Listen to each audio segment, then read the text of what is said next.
Compañeros antorchistas, compañeras antorchistas, amigas y amigos que nos hacen el favor de mirar nuestros videos cada semana, los saludo a todos con mis mejores deseos de bienestar. Muchas gracias por su atención.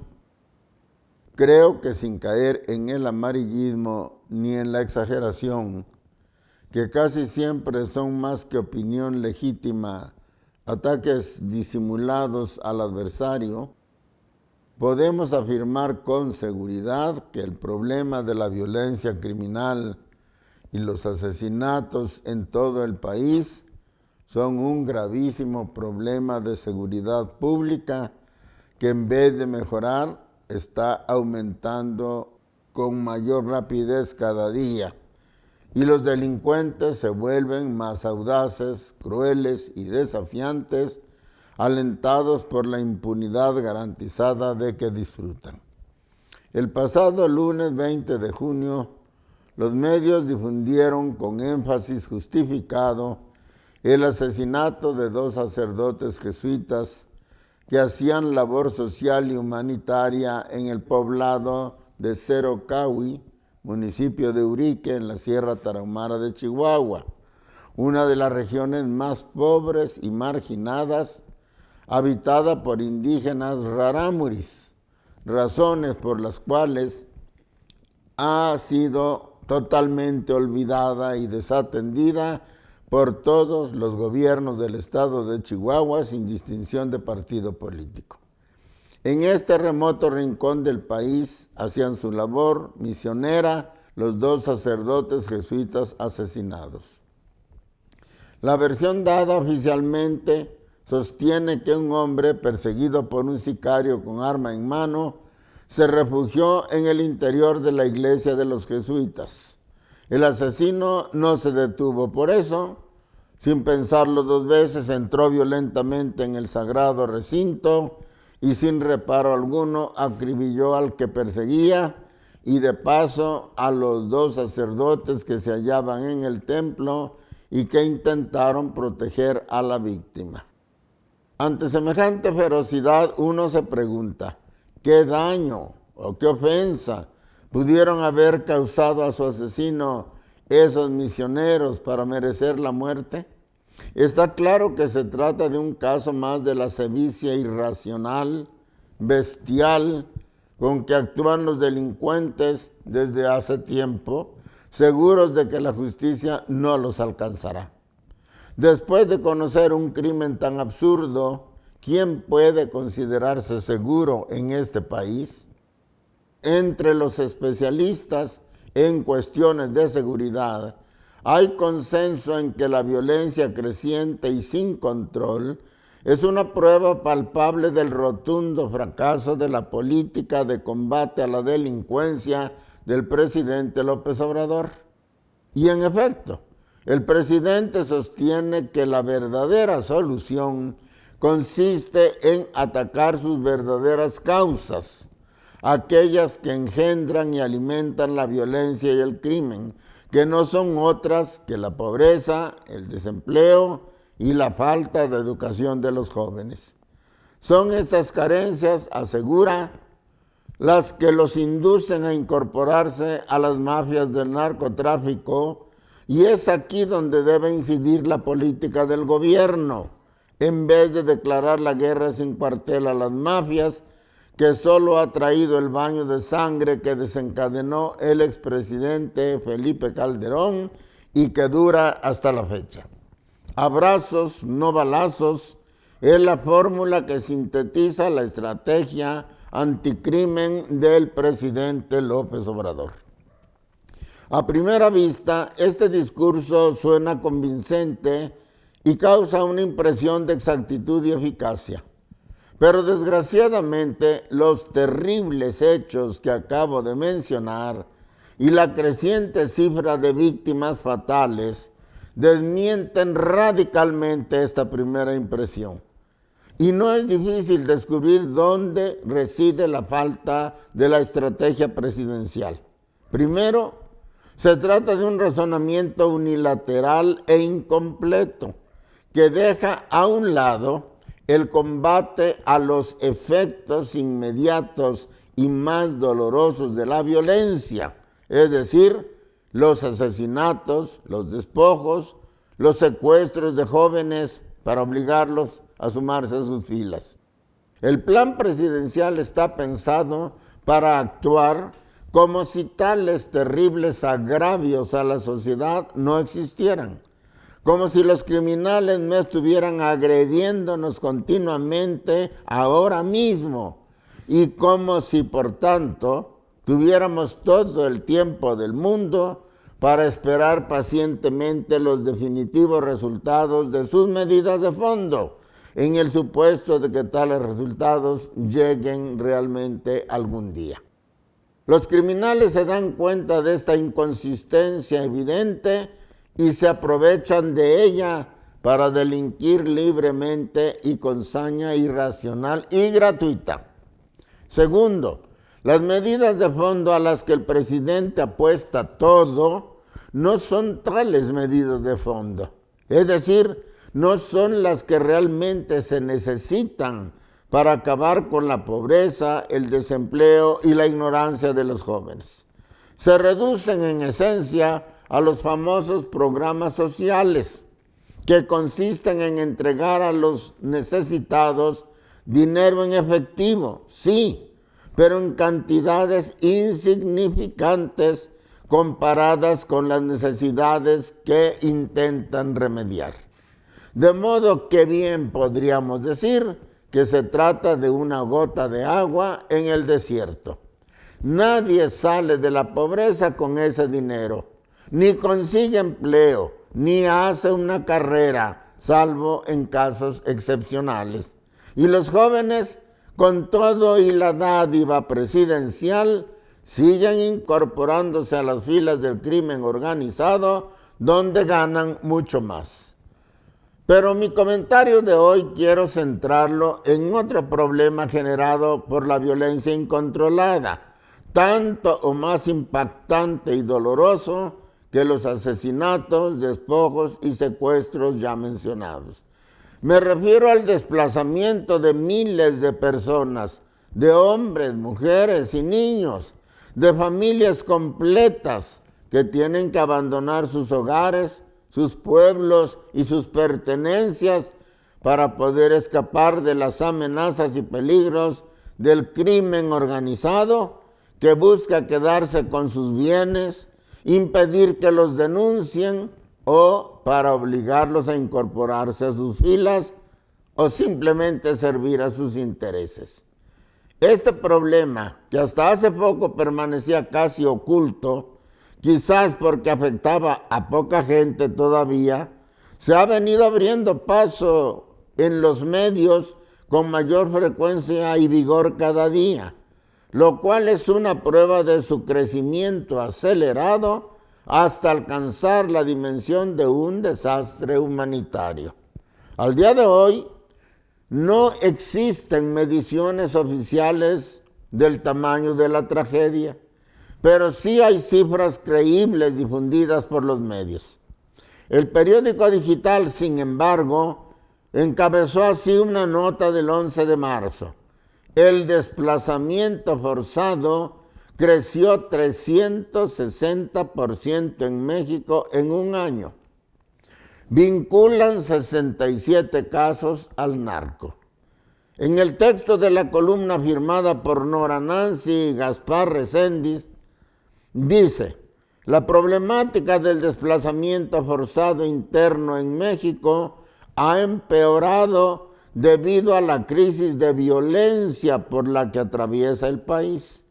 En solo un año, el número de personas que tuvieron que dejar su lugar de residencia incrementó aproximadamente 360%, ya que pasó de 9.741 en 2020 a 44.905 en 2021, según cifras preliminares de la Comisión Mexicana de Defensa y Promoción de los Derechos Humanos.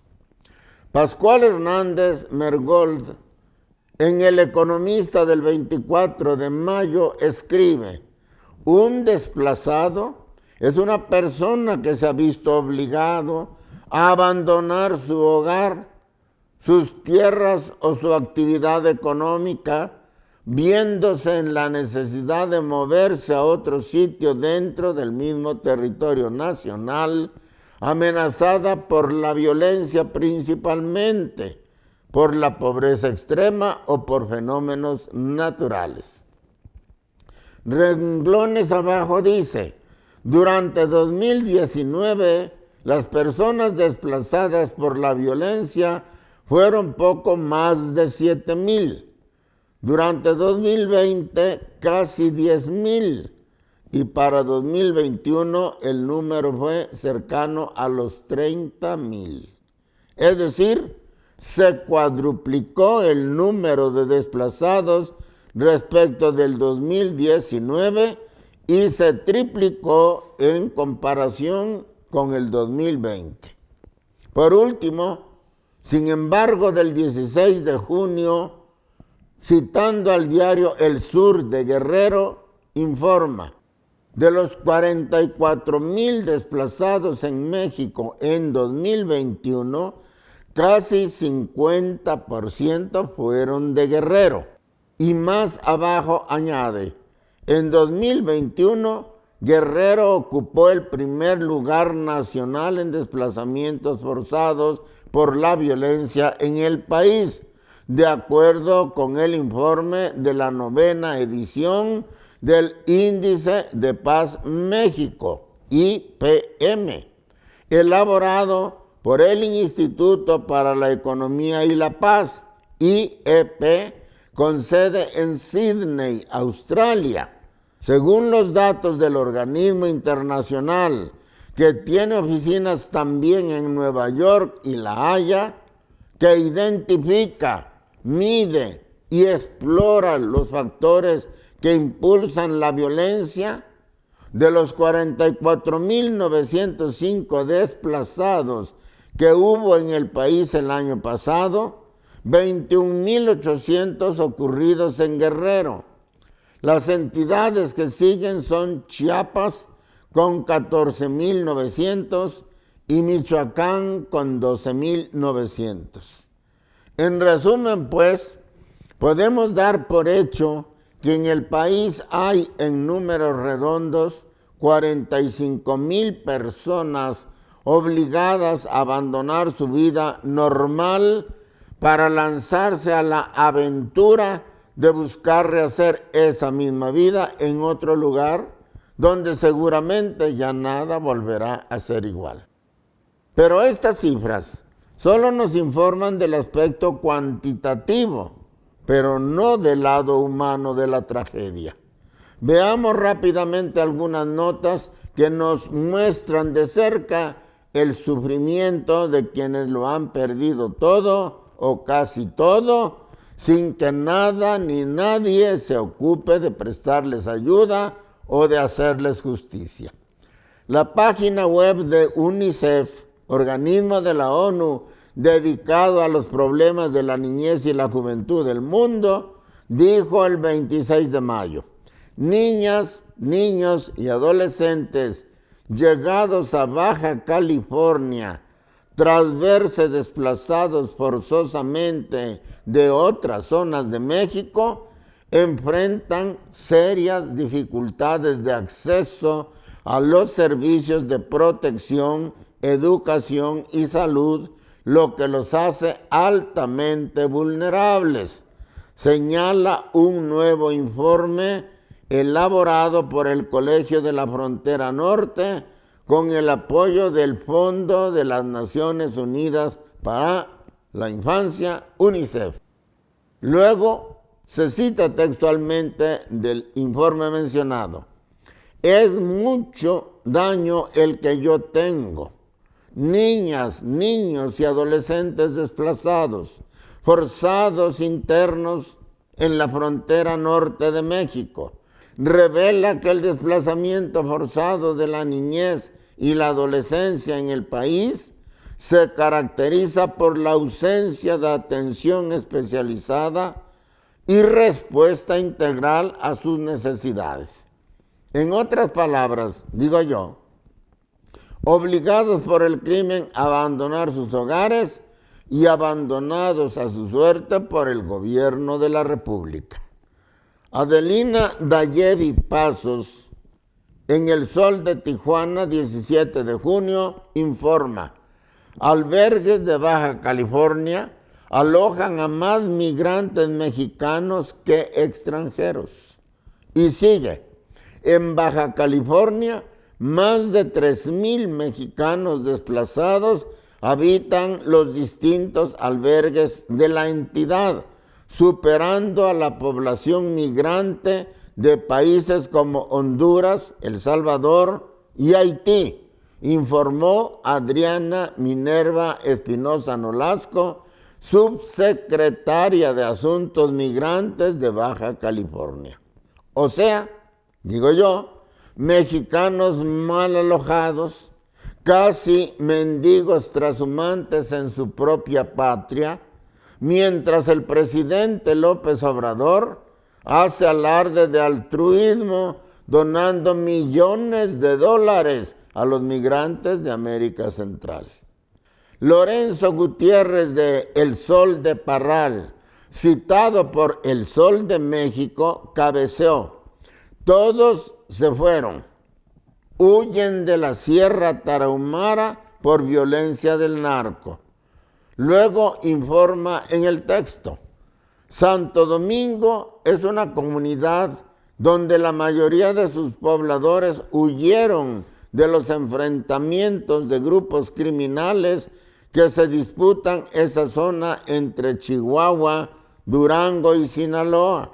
El triángulo dorado de la droga durante décadas, visitado por el presidente Andrés Manuel López Obrador hace apenas unas semanas en un evento en Atascaderos, Guadalupe y Calvo, por el arranque del Plan Nacional de Sembrando Vida.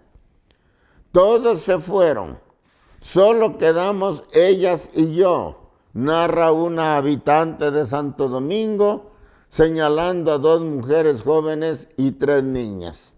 Aquí había 40 familias que se fueron hace unos días.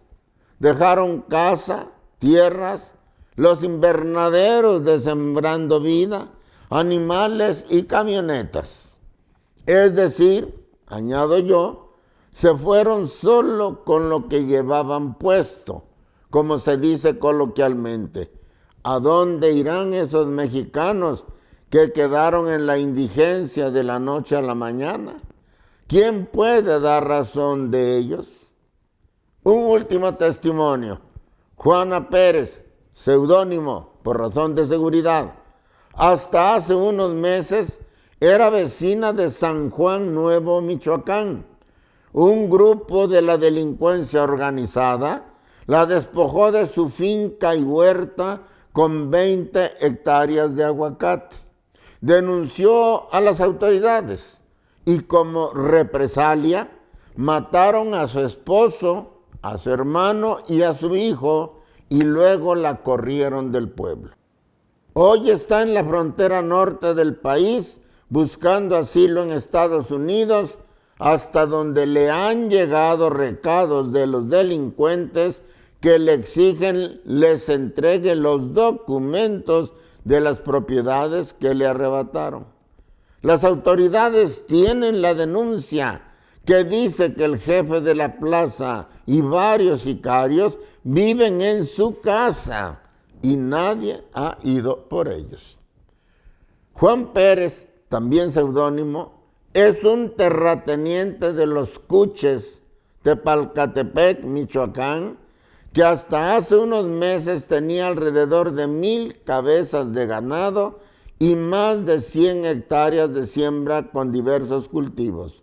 Hoy vive como indigente en las inmediaciones de uno de los albergues de Tijuana, Baja California, con la esperanza de que el gobierno de Estados Unidos le conceda asilo por cuestiones humanitarias. Diego Vadillo, El Economista, 27 de febrero. Y en medio de esto, la increíble flema del presidente. El presidente Andrés Manuel López Obrador aseguró que en México hay muy pocas regiones en donde hay desplazados por la violencia y el crimen, y donde sí existen, se está buscando apoyar a la gente. Milenio, 2 de marzo de 2022. No soy yo quien lo afirma. Organismos especializados en este tipo de mediciones aseguran que el presidente dice un promedio de 80 mentiras cada día. Y es muy probable que esta ayuda que promete sea una de tales mentiras.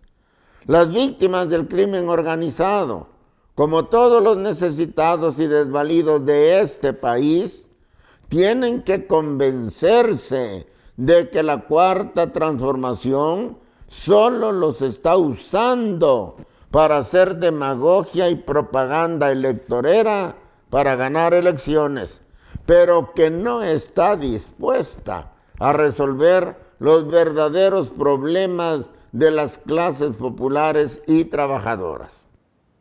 Quiero recordarles a todos que la verdadera solución es la que Lenin aconsejó al pueblo ruso. Organízate y lucha. Si no, seguiremos quejándonos inútilmente mientras los poderosos se valen de nuestras necesidades para asegurar su dominio y sus intereses, cualesquiera que sean. Muchas gracias.